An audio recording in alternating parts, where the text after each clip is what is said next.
घेतलेले आहे, काय साकडे घातले असणार आहे?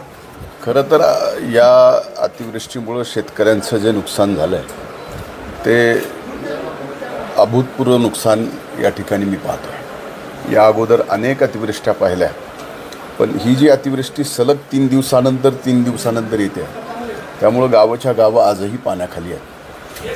शेतात पाणी आहे, कुठलंही पीक आता शिल्लक राहिलेलं नाही आणि नदीकाठच्या जमिनी सर्वच्या सर्व खरडून गेलेल्या आहेत. याबाबतची माहिती आम्ही माननीय मुख्यमंत्री, माननीय दोन्ही उपमुख्यमंत्र्यांना दिलेली आहे. जिल्हा प्रशासनसुद्धा या ठिकाणी फार प्रयत्नपूर्वक काम करत आहे.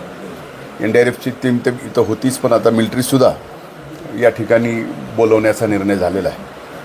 आष्टी असो, पाटोदा असो, शिरोळ असो, गेवराई असो, बीडचा काही भाग असो, माजलगावचा काही भाग असो, परळी तर जवळजवळ अर्धा भाग असो, अंबाजोगाईचा वरचा भाग असो, केजमध्ये बऱ्याच मांजराच्या नदीच्या बाजूच्या सर्वच ठिकाणी सर्वदूर अतिवृष्टी झाली. ही सलग 3री अतिवृष्टी आहे.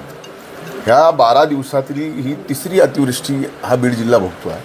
त्यामुळं यामध्ये प्रशासनाने बाकी कुठल्याही गोष्टीचा विचार न करता जास्तीत जास्त प्रशासन नुकसान झालेल्या शेतकऱ्यांचं साठी मदत करेल अशी माझी अपेक्षा. आज कॅबिनेटची बैठक पण झाली सर, त्या बाबतीत मला काय बोलता येईल? नागरिकांना काय आवाहन करणार आपण?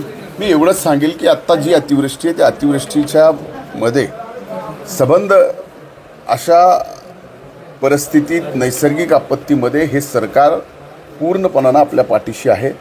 किती जरी नुकसान झालं तर ते नुकसान हे सरकार आपल्याला भरून देईल असा माझा विश्वास आहे.